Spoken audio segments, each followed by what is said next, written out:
You're watching WLBT News, 3 on your side, with Maggie Wade, Stephanie Bell Flint, and Chief Meteorologist Barbie Bassett.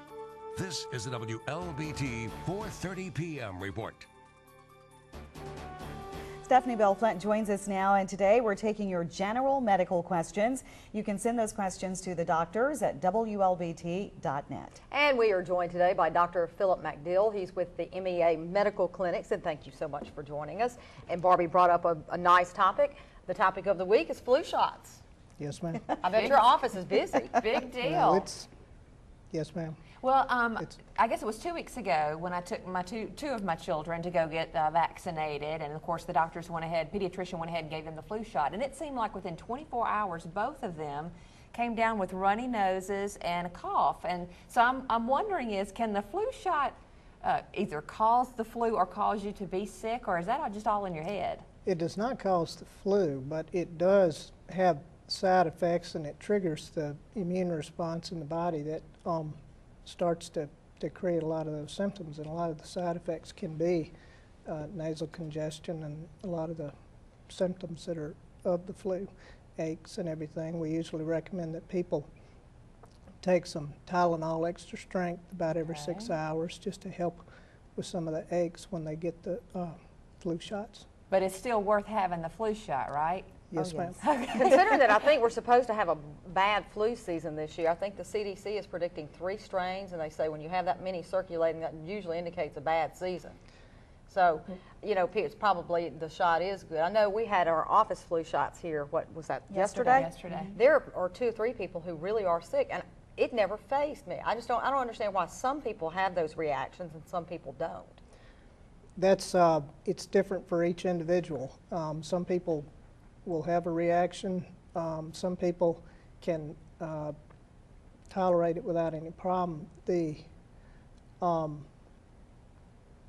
It's just different for each individual. Yeah, because all of our bodies are different. I've never had a problem with the flu shot. I get it every year, but one year I got the flu shot, and then about a week later I came down with the flu, and the doctor told me I got the flu because I already had the flu when I got the flu shot. Is that what happens with a lot of people as well?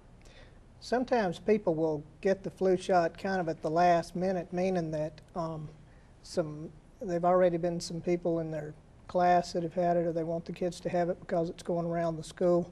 And by the time they actually get to us, they have had it. Now, we have some recommendations that if anybody is sick, if anybody has fever or is on an antibiotic or has any type of illness or anything, that they get that illness treated and taken care of and be over that before getting the flu shot. So you need to plan ahead.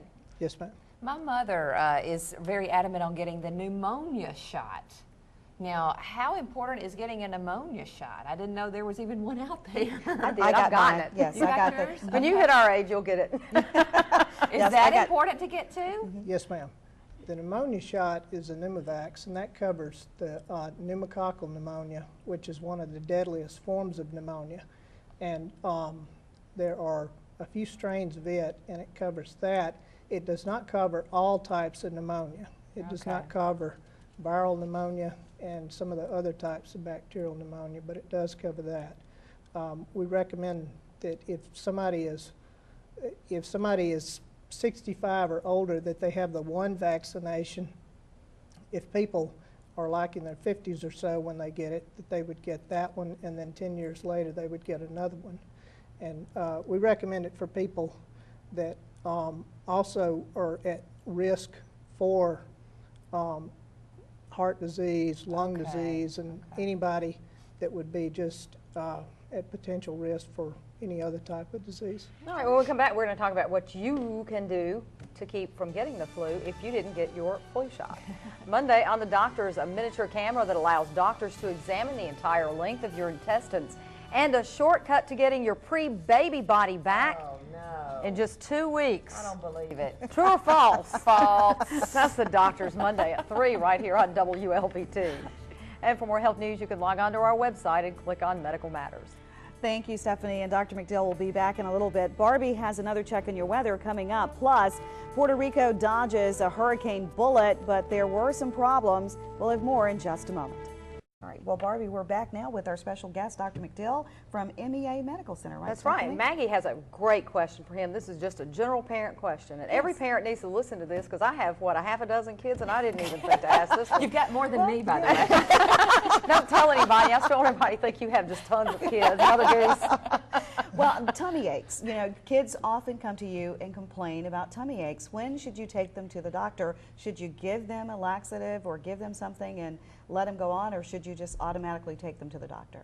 Since many tummy aches are caused by viruses, there's sometimes a tendency just to blow it off or ignore it and not, you know, do anything with it other than just fluids and Tylenol and things like that. But if a child has persistent pain in a specific area of the stomach, like in the right lower part of the stomach, or if the child is running a fever, or if the child just looks much sicker than usual, or they cannot keep down any fluids, or dehydrated, or something like that, then you'd want to get that checked out. A real concern that we have whenever we see children with abdominal pain is the possibility of appendicitis. And appendicitis is still around. It's easily treated, but with the appendectomy, but at the same time, it's can also be missed if it's not checked into. When the children get sick with appendicitis, it'll start out in the upper part of the belly, and then it'll move down to the right lower side. How young can a child have appendicitis? They can be an infant and have appendicitis. I've got to go back to mommy med school, because every time a kid comes to me and says, my stomach hurts, I go, where? And they go, right here. I said, oh, you've got gas. And I give them some Ethicone. Yes, the doctor is going to talk to you. But they quit complaining. A lot of times it is gas. A lot of times it is viral. A lot of times it's something that they ate. But it could be as serious as leukemia, too, in some cases, It could right? be a serious illness that if the child keeps having the stomach pain, if the stomach pain's very localized, it doesn't move anywhere else, or if they're running a fever or just generally look sick, then we'd get them checked out further. That's the key, persistent. Okay, I did not get a flu shot yesterday with the rest of y'all. It's a long story. She doesn't like flu shots. So tell us what we can do to prevent getting the flu, besides having the flu shot. I'm ashamed of you, and you didn't bring those 9-inch heels either. That'll keep her saving above the those for flu later. virus zone. The big thing is, of course, good hygiene, and you want good hand washing. You want to try to avoid people that have the flu because it is a respiratory illness and can easily be transmitted. You kind of want to avoid crowds, but it's just a highly contagious, very contagious illness. And people can die from getting influenza. I mean, that's another big thing, too. Yes, As well Some as 36,000 Right. nationwide a year, That's I a think. big number. That is. Yes, It's ma'am. huge. Well, you know what?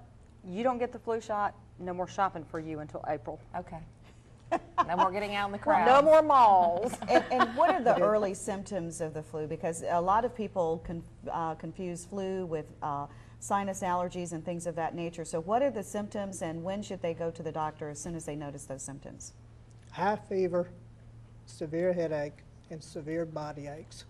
Patients describe it to me like they've been beat with a bat or been run over by a car or something like that. Just severe body aches that they are just cannot function, they cannot do anything. If you have true flu, you really can't mistake it for a cold or mistake a cold for it, right?